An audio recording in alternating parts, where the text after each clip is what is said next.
Hello, everybody, and welcome to the Painted in Color podcast. I am your co-host, Lauren Brown, and joined with me is Mia Araujo. And today we're going to talk about our organization and goals for 2021. As everybody knows, it's the start of a new year after a particularly difficult 2020. And a lot of people are wondering how they can make 2021 a lot better for themselves. And I think this is a question that we've been asking ourselves too. And so today we're just going to share and talk about some of our techniques that we have done to keep ourselves organized and focused going into the new year. So, Mia, how are you doing? I'm doing all right. It felt like the longest first week ever. It just felt like a week a long time. I don't know why, but maybe it's just because I felt like I got a lot done. And part of the reason for that is that this year, probably the biggest goal I have is to stay off social media as much as I can the entire year. And I have not missed it, I have to say. Like That's a good goal. I wish I could do that. I have to connect with too many people. Yeah, yeah.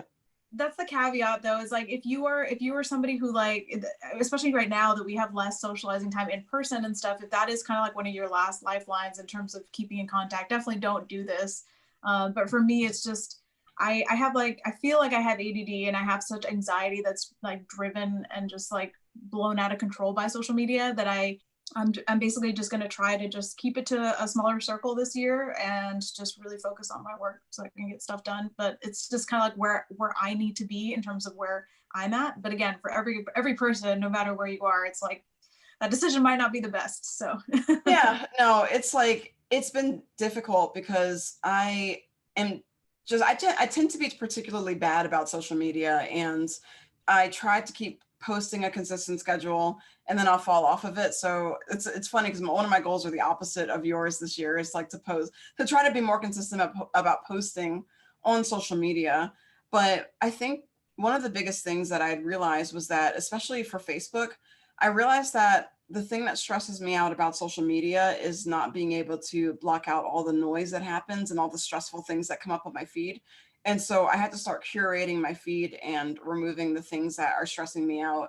So I would instead just block certain people for a limited amount of time, be like, I don't think I have the energy to hear this right now.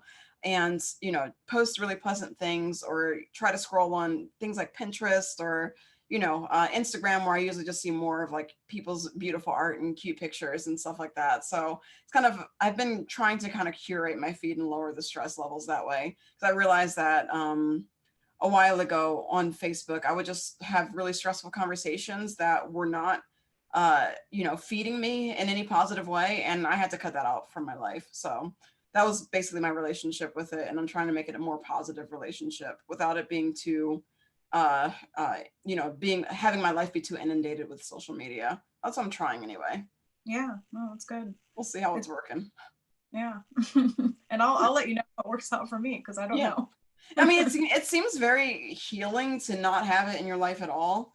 Mm-hmm. So yeah, let me know how that continues to go, because I know that near the end of the year you were cutting out of it a lot, and it seemed like it was really good for you. So yeah, but it makes sense for you too, because right now your head's down working on your project. So you kind of need that focus. Definitely. And that's the thing about media. It's about kind of like getting your work out there. And I'm just like, at this point, I don't need to get my project out there anymore because I just feel the pressure. And that's kind of how I felt actually coming into 2020 in terms of conventions. I felt like I was producing at such a slow rate because I had a part-time job that I was just going to shows letting people know, hey, I have this book that I'm working on. And everyone would ask, when's it going to be finished? And I'd be like, soon, I hope. But it's like getting any closer to being done. And so I actually made the decision to only do one show in 2020, and then that didn't even happen because I was like, I need to actually focus on the finishing. Like, I don't need to get the word out there anymore until it's done. Yeah. And that's how I feel about social media too. It's just, there is a lot of pressure, especially seeing with like the way algorithms work in terms of that, consistency and how much you need to post to get traction. And I think it's just when I'm writing something and I can't figure stuff out, my brain kind of starts racing and it wants to go to my phone. And so I instead have like this Pomodoro timer.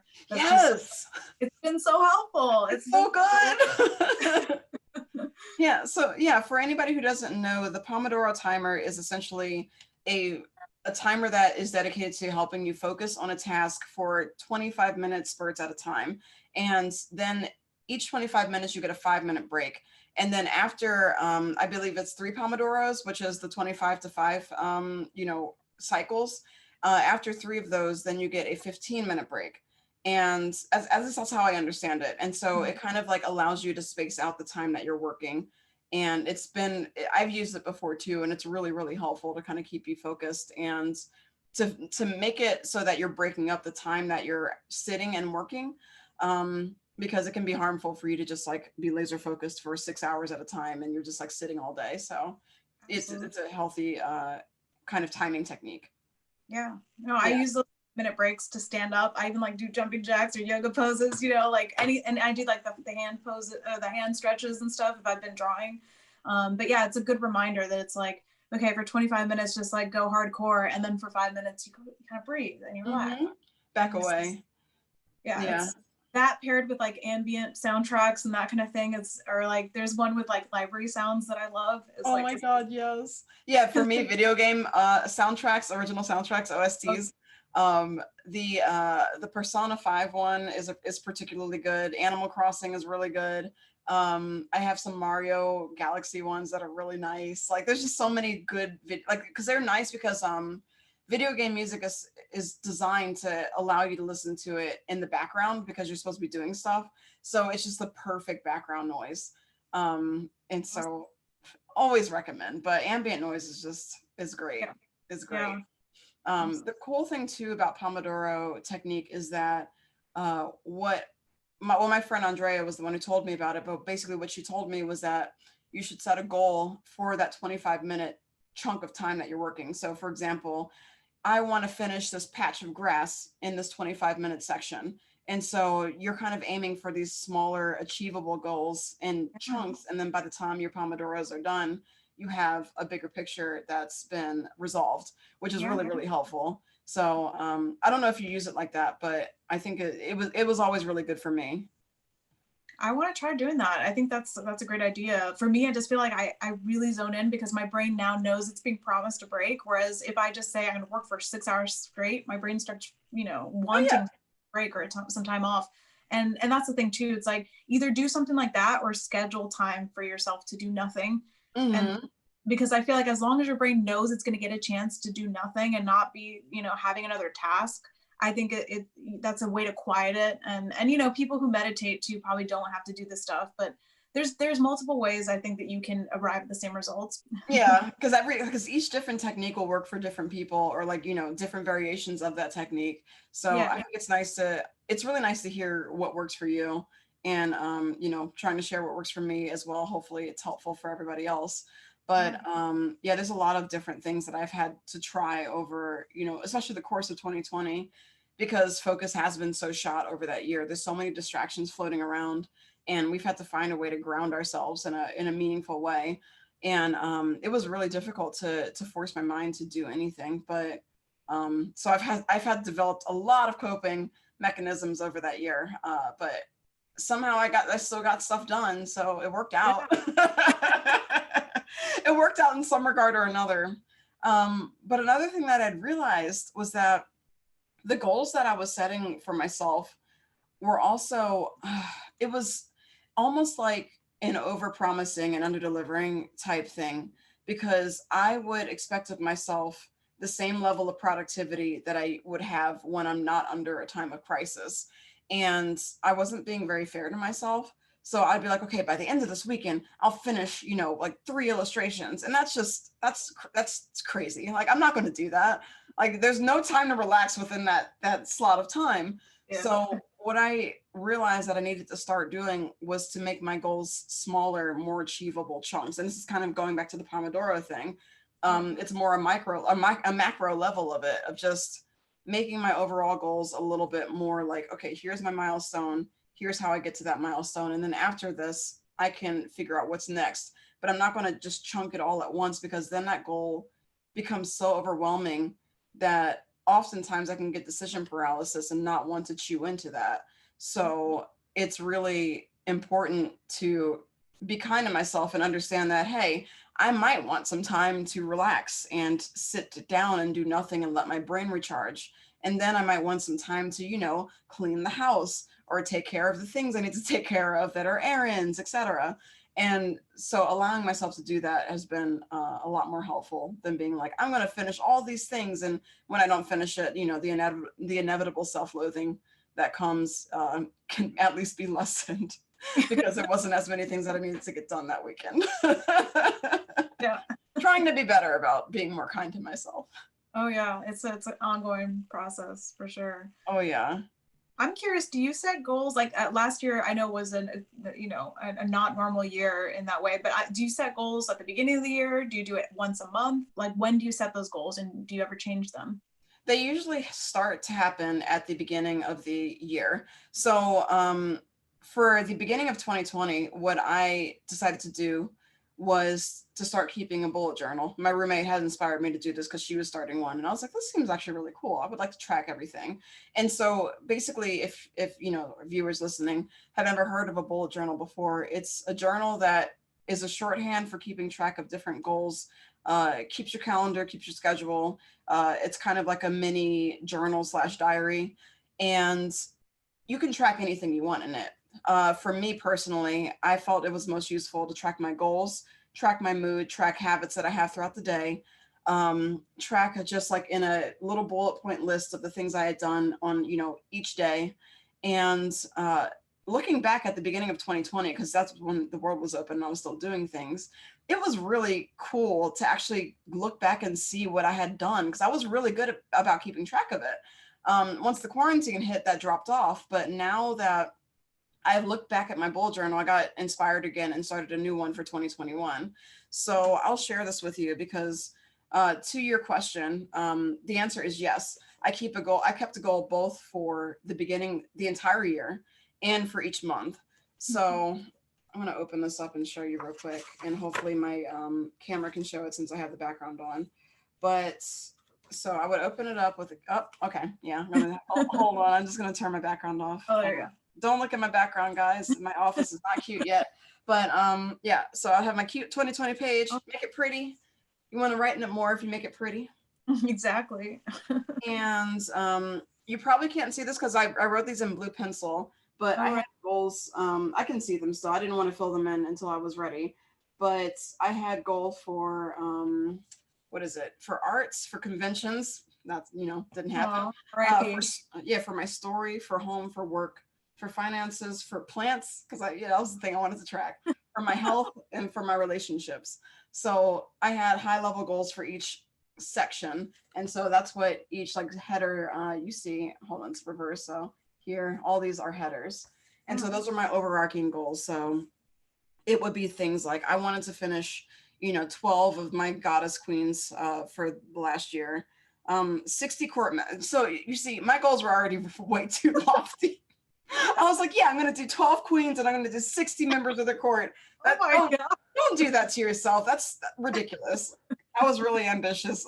I understand now.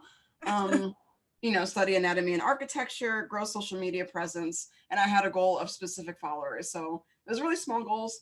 I just wanted 3,000 followers on Instagram, met that goal. 1,000 followers on Twitter, met that goal. And I don't know why I wrote Facebook, but do life drawing once a week and fill a sketchbook, which I definitely did. So it would be things like that.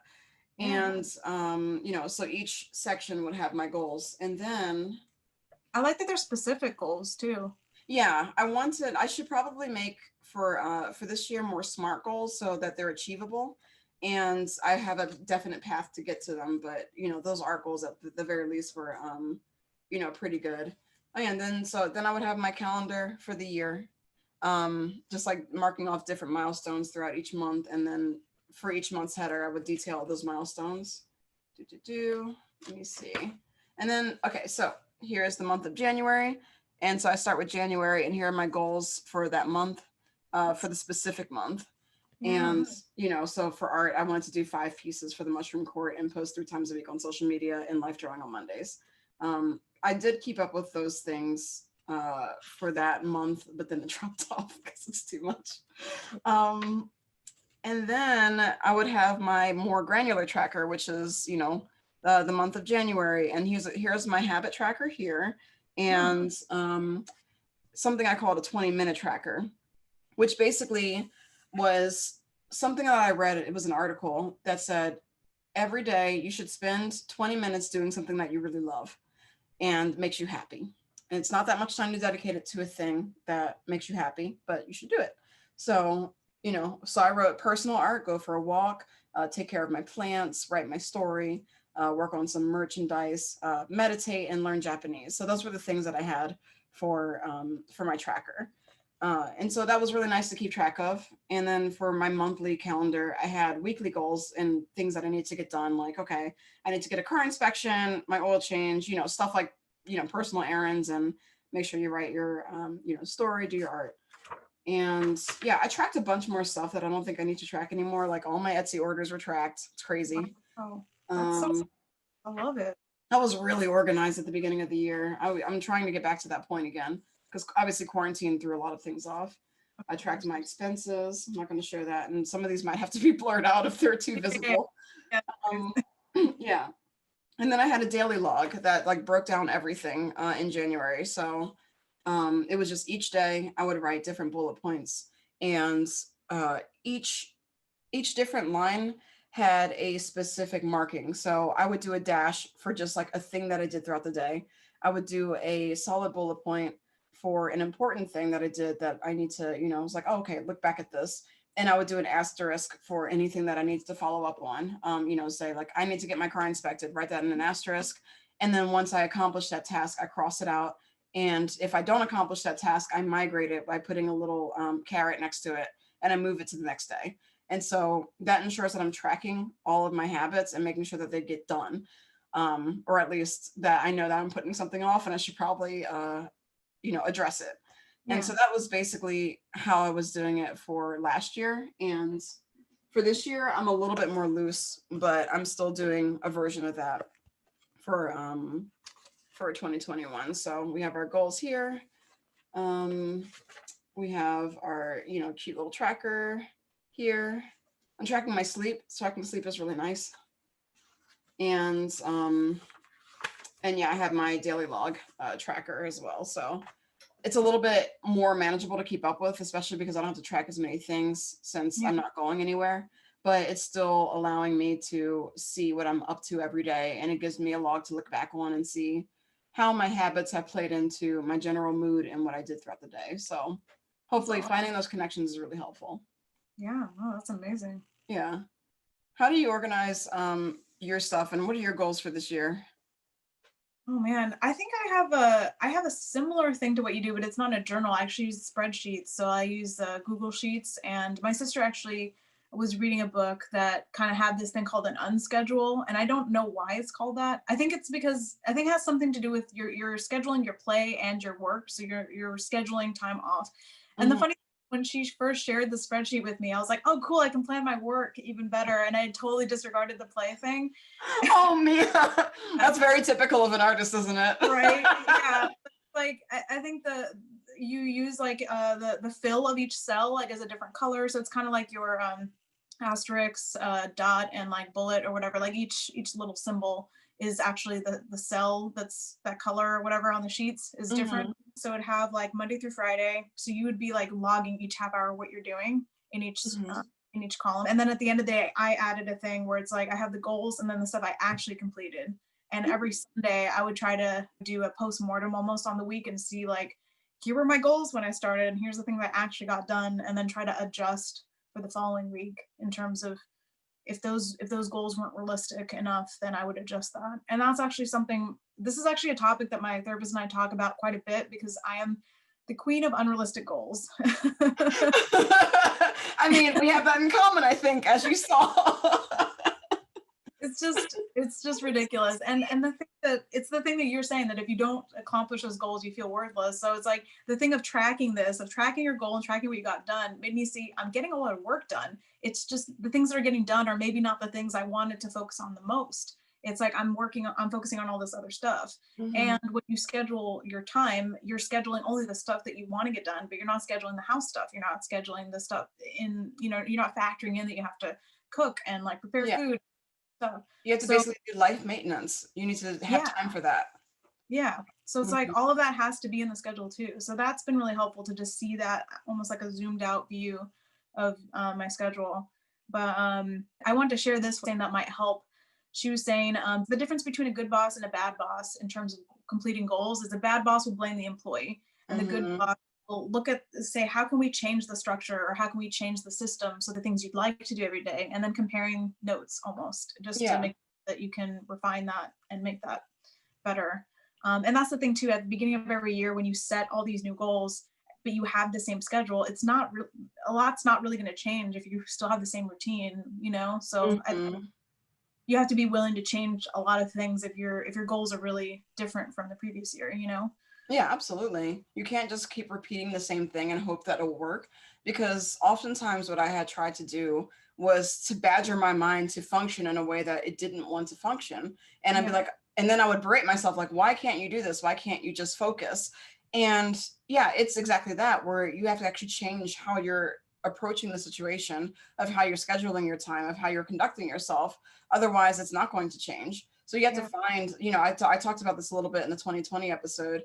You have to find what works for you. You have to find what you would actually do and listen to. Like you have to figure out ways to almost trick yourself into yeah, doing the thing that you need to do. If you need to gamify it, or if you need to organize things, or if you need to loosen it up and make it fun for yourself, like there's different ways that you can get yourself to accomplish the things that you want to do. And so with the bullet journal and everything, and actually seeing it in writing and seeing all these tasks that I'm letting pile up, it like there's a little bit of loathing there, but it gives me kind of a list of things that I need to do, allows me to not forget it, because I know I will forget, because, ADD, fun, scatterbrained. And it kind of lets me keep track of it. And I'm like, okay, I know I don't want to go into this next week without having accomplished these things. So I'm going to make sure that I cross these off at the end of the week. And, my procrastination will only let it go for the end of the week anyway. And at least at the end of the week, I got it done. yeah, So you have to find ways to kind of trick your mind out and, make the system work for you and who you are as a person. I think it's really important. And I think it's also funny too, like, what kind of boss are you? Um, the kind of boss that I am, I'm trying to become more like I am at work, because I am a people manager. I have, 4 reports under me right now. And so I have to make sure that their time is managed and organized, and that they have the accommodations that they need to work. And if ever I see any of them working late, I'm very protective. I'm like, hey, what are you doing? Why are you still up? You need to go home and you need to relax. I didn't think about applying that technique to myself in my own personal time. So it's something that I need to do as well. Like, I need to look at myself and being like, why are you working right now? Why are you in the office right now? You need to go downstairs and relax and take yourself away from the computer, because otherwise you're going to get burnt out.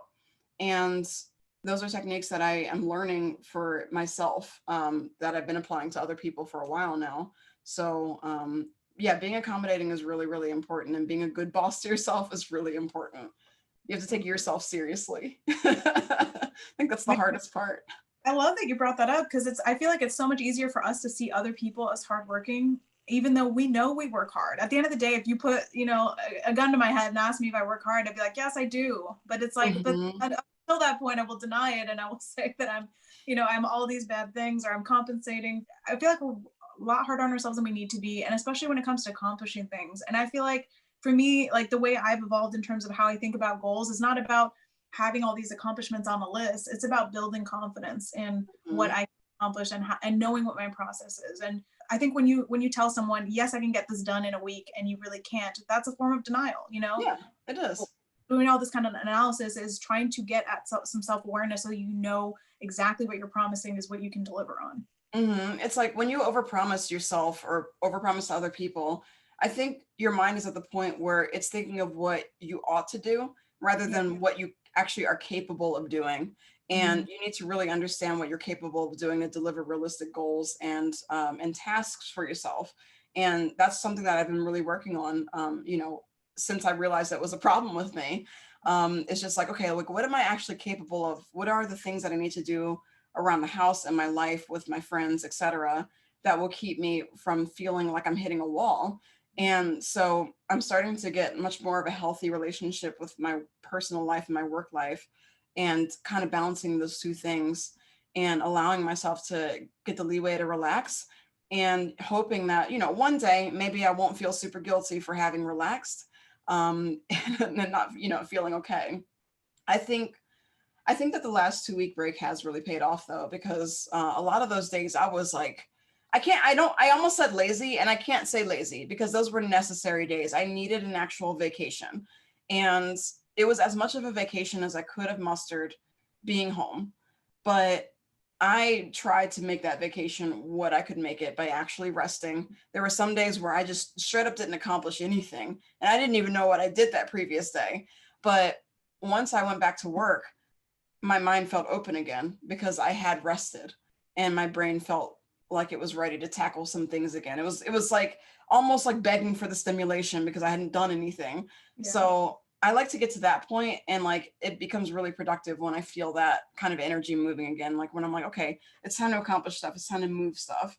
At the beginning of the year, I always feel that like there's like a momentum, like a wave has come in, and I'm like riding the wave of like the beginning of the year of really feeling motivated to accomplish a lot of things. And so I like to I know that that wave only lasts for so long. So I like to take advantage of it for as much as I can and try to build habits while I'm on that wave so that I continue to follow those habits, even when I'm not feeling like it. Like, I still have that push to wake up, make sure you do your stretches, then make sure you do XYZ. And those are things that I built when I had that confidence and motivation. And usually it carries me in a pretty good way throughout the year. So Yeah. that's what I at least try to do. That's awesome. I feel like, building habits and all that is very important. And I feel like at the same time, we beat ourselves up when we like fall off a habit that we've formed. I remember last year during the pandemic, I had this brain games app that I downloaded, and I think I did it for 100 days straight. And that's like 101 days. On 102nd day, I forgot to do it. And I felt so terrible, especially because it was one of keeps your streak up, like like they track everything in the app and stuff. It was it Lumosity? It was Peak. Peak. Okay. I had Lumosity for a while and I did the same thing. But the sad thing is, because they make such a big deal about your streak and you have certain badges when you make, like it felt like such a letdown to like lose it after 102 days that I feel like that completely destroyed that whole habit for me. Like I think I tried it for 3 or more days and then I lost it again. And I just got so demoralized that I didn't look back and I didn't go back to it. And, part of it could have been just that, I was kind of beyond what I needed to do with that every day. But yeah, that was a habit I had for 100 days straight and then I lost it. And that I feel like sometimes we focus so much on you broke that habit, like you lost that rhythm. And instead, for me, what I'm trying to focus more on is I mentioned this in the last episode too, is how many times you get back on the horse, because it's going to fall many times. Or not only that, the fact that you were even on that horse in the first place, because we always do tend to focus on that negative part. It's like, oh, I can't believe I lost that habit. Why don't you kind of pat yourself on the back for being on that habit for 100 days straight? Yeah. That's really impressive. That's a great way to keep a habit up, is 100 days. And then if it doesn't work, then maybe that ship has sailed and maybe there's another habit that is waiting to be discovered. But I think that's a sign that, this habit is maybe it's not working for you anymore. Like there's a reason why it's not stimulating your brain now. And so that's a time to maybe, instead of like berating ourselves for that, because I have the same cycle, I started to realize that, there's a reason why I don't stick with these habits anymore. And it kind of like, I started to realize, I'm like, maybe if I just build a new, different habit, I'll want to just be on that train instead. And then I'll at least have had, 3 or 4 or 5 positive habits throughout the year, rather than this one habit that I tried to stick to all year and I fell off the wagon and I feel really guilty about it. It's like, no, I developed these really good habits that I kept up with for, as long as I could keep up with them. And that's still a healthy way to conduct yourself in the year too. Like it doesn't always have to be the same one. Sometimes it just doesn't work.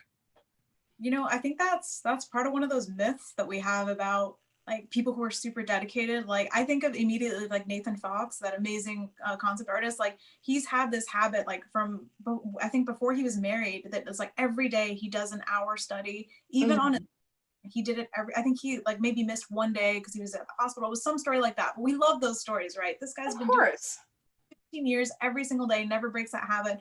But I think we have to understand that's not all of us. Like No. some his temperament could definitely do that. And it's not that it's easy for him. It's just like the fact that something works for him that long is very specific to him. And that's very we romanticize that kind of stuff, right? It's like, Mhm. the old master's been doing this for 30 years and he's never stopped in that same task. And it's like, but it could be like, you can have, like you just said, 3 or 4 different habits that you do over the entire year, and they, you kind of morph through them and stuff. And that's still impressive, Yeah, I feel like absolutely. our ideas about ourselves and what we should be doing are based on these kind of romanticized myths that we have of like people who are better than us at something. Yeah, the reason why they're so romanticized and like mythologized is because it is the vast minority of people who are able to do things like that. And so they're just like, here's a beacon for you to hold yourself up to. And so many of us can't do it. And we're like, why can't we do it? I must not be good enough. That's just not realistic for every single person to be able to do with as diverse ways of thinking as we have. Like, it's not going to jive for us. Like, we need to find something that works for us. And if it is, finding different habits to follow every 100 days or every 30 days or even every 5 days, there's a way that we can find ways to cope healthily with our lives and ways that help us create or help us build something better for ourselves or help us be more healthy, etc. Like, for example, I guess the habit that I've been able to keep up with that, I don't, I'm derailing myself, but it's funny that we don't give ourselves credit for the things that we do, because I'm realizing, like, thinking back, that I've been able to keep up with the habit of intermittent fasting since April. And yeah, I would start eating at 12 noon and stop eating at 8 p.m. And that I've been able to do that since April. And there's some days where I broke it, but I've been able to get back on just fine. And I'm maintaining it. And I'm allowed to be proud of myself for that. Because I'm looking at my bullet journal, I was like, oh, I really wish I had followed it up past March. But I'm just like, but I kept it up until March. Like, that was pretty good. And so, like, these things that you stick with, they can be different kinds of habits. Mhm. But it's okay that we're not Nathan Fox, or that we're not, like whoever else has amazing habits that we can like do a thing every day. Like, find different things to stimulate your brain, especially for those of us who have ADD. I think inherently, by the nature of this condition, it is really hard to keep our focus with the same thing for so long. And so I think for ADD brains, like, maybe I'm not a therapist, I can't speak from, like any kind of expertise, but just speaking for personally, I think that varying it up is probably really good for us, because we need a little bit of variance. Like, it's hard to focus on the one thing forever. And you're not going to focus on the one thing forever unless you're, the Nathan Fox type person, which is really impressive, but not everybody. And it's okay that it's not everybody. Yeah. Yeah. Yeah, it's like, don't feel bad about it. Because I can jive with it. Yeah. I just realized, was that? Oh, no, go on. What were you going to say? No, I just realized I never answered your question about what my goals are. So Oh, yeah. Tell me your goals. That actually. But yeah, I try to keep it simple this year. I want to finish my manuscript and submit it. And that's close to being done. And then painting is actually my other goal. And I this is one of those that I feel like I've been saying for the last 3 years, but it was harder to keep up in the last couple of years, because painting, at least for me, since I do it traditionally, takes a lot of setup time and stuff. And it's just easy to sketch, especially when you have a part-time job. And now that I don't, I noticed that I still, like, my comfort zone is to sketch and to draw. Like, and so I've already, even in this last 10 days, filled half a sketchbook already. And I'm like, what am I doing? That's awesome, Mia. Not my goal though. But see, that's awesome. You created. That's awesome. That's a thing I got done. But that was the entirety of last year. I was like, I got a lot of things done last year, but it wasn't my goal. Mm-hmm. So, and usually the goals are the harder things, the things that you haven't built a habit for yet, the things that you are a little bit less confident with. And that's the thing, I want to build more confidence with painting. And that's going to be a goal for the next 10 years. Like, I'm not going to just try to keep it to just this year. I have to, change everything around about painting. It's going to take time, but at least if I can start building those habits, as we've been talking about, and just either if it's setting out my palette, so it makes it easier to jump in, or the night before setting up a drawing that's already ready to paint, so the next day I can just start painting. just trying to find those hacks that like, what are the things that get in my way from actually painting more and setting myself up for that. And then like the social media thing, that's my focus goal. So for me, that's one thing that I noticed that's the biggest hurdle in the way for me to do those deep focus, like just like zoning out, and not zoning out, but it's actually the opposite of zoning out. And it's like that flow, right? Of just being in, you know, that piece you're creating or that bit, that chapter you're writing. So I just want to be in the flow and in that like Zen, like focus moment more this year, and be like really present when I'm creating. Because I feel like a lot of the times, like in all of 2020, I feel like anytime that I was actually creating, it was amazing that I got anything done because it felt like my mind was just everywhere. Yeah. So to, like, just center that. Yeah, to zero in on something feels really good, especially when you can like, you have those like kind of hours that go by. And I know it's not supposed to because the Pomodoro timer and everything, but it feels good to be in that zone. And it's been really hard for me to get into that place. But when I can do it, when I can create despite not being able to get in that place, I still feel really good. And like at the end of the day, I'm like, I was able to actually do a thing. I created something. It feels really good to be able to be there. Yeah. Yeah, I think those are great goals though. And I think that the goal of, you know, painting and trying to get more confident with painting, sometimes it can help you get there with things as small as just making the workspace more comfortable for yourself or making it more accessible for yourself. Because I realize that if there's anything that requires a lot of setup and, you know, lead time to get to like sit down and actually do the thing, it's more likely that I'm not going to do it just because there's a hurdle that I have to cross before I get there. There's such commitment when you have to like do a whole thing. It's like maybe if your painting setup is easier to, you know, to get to, or it's organized and it looks nice and like it's inviting, you want to use it. It could be something as small as that could help that go along. And so that can be like tied into, you know, not necessarily for you. I don't know how your painting setup is, but you know, for anybody who's listening, for any kind of goal they have, if you make that goal a little bit more easy, you know, by adjusting something around that goal, it can help you accomplish it a little bit better. So, you know, it's just like a suggestion because for me, for a while, it was really difficult for me to draw on long periods of time because my Cintiq setup was a little bit messed up. And now that I fixed it, I can kind of draw for more, for a longer length of time just because I'm not uncomfortable anymore. And so the tie-in goal there would be make Cintiq setup more comfortable by putting it on an Ergotron stand rather than the normal Cintiq stand. Small goal, but it gets you partway there and it helps you accomplish a goal a little bit better. So yeah, those are things to think about too. Tie-in goals is what I like to call those. Yeah. Yeah. Again, painting more is a very broad goal. And it's like, what does that look like when you break that down? Like how many paintings is that a week or a month, you know? And you know, I'm definitely working on those things.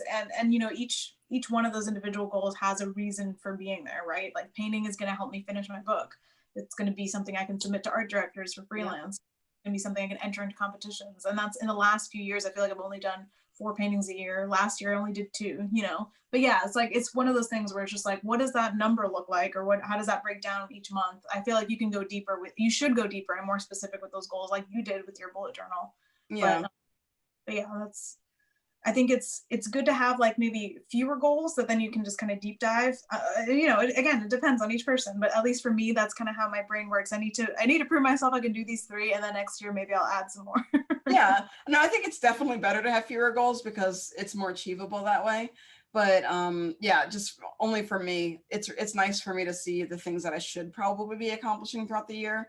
And I'm trying really hard to not beat myself up if I don't accomplish everything that's on that list.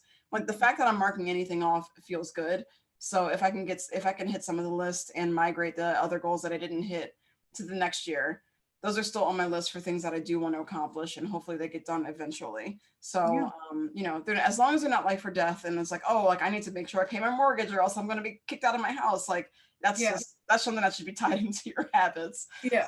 But most of the goals are just like, oh, I want to set up a cool garden stand or whatever. Like I don't need to do that right now, but if it's there, I remember at least that I wanted to do that, and so I can determine on whether or not that goal was important enough for me to keep it and cross it off the list and be like, I don't need this anymore. Or like, I should probably follow up on this and make sure I do it this year. So it's things like that. Now, you know, there's primary goals and then there's secondary goals, but all of those are going towards my overall vision for how I want to live and how I want my business to look and run. So that's Yeah. basically how I break it down. Um, I actually don't like along that note, I don't think I told you what my specific goals were for this year. Um, so let's see. I wrote them down somewhere, and I had a bunch of art goals. That these were not really great, and there's like a lot of them, so I need to cut these down for sure. But it's basically, I think the overall hierarchy of goals is like, I just wanted to build more of a strong, recognizable brand. And so this year is focused on what my brand looks like. And how do I create that? And underneath it, it's just like, I want to post consistently, of course. I want to keep things that have the theme that I want to communicate. And in another book, I actually wrote what I want my business to communicate and how I want my business to make people feel and what I want to get out of it as well. And so, how do I get, and as I started breaking it down more and more, it's like, how do I get there? What kinds of content should I be creating? What kinds of things make me happy? What kinds of subjects do I want to kind of stick to and have incorporated into each piece of my art? And so it was just like, that's like more of the business conversation and how to build your business. But the overall goal this year is to build more of a strong, recognizable brand. My other goal is that I want to start writing my story again. That's always there. That's just in the back of my head, ruminating. And I want to really dedicate myself to doing more art study and, life drawing, figure studies, environment studies, etc. And breaking down how often of a week that is, feasible for me to do. And so those are like the 3 art goals at least for this year. And so hopefully I think those are achievable enough to go off with, to feel good about if I do those. So yeah, that's where I'm starting at. I just got my subscription to Schoolism, so I'm really excited. Oh, Yeah. but yeah, and I think that's good too. There's like knowing where you are right now, like what you need to focus on, and you might still want to do this thing. Like I want to take an art class so bad, but I'm just like, it will still be there. I'll still need to take one, next year. But that kind of stuff, like we see we hear each other's goals, and we're like, I want to do that too. But keep focused. It's like your needs are different from someone else's, Yeah, even you if can't pile everything on. yeah. Yeah, it's really recognizing not everything has to be done all at once. Like, you really do have to space your stuff out and not feel bad that you can't get the whole world done. You're not Atlas. You're not holding it all on your shoulders. You don't have to do this. So understanding what is possible for you to do and being realistic with yourself is a really, really good way to make some good achievable goals. So Yeah, that's what I would recommend to everybody. definitely. No, that's great. I love that. Yeah. I think that's a good place to end it. So thank you, everybody. Really appreciate you tuning in today. And we will catch you next time with a really awesome interview episode. Thanks.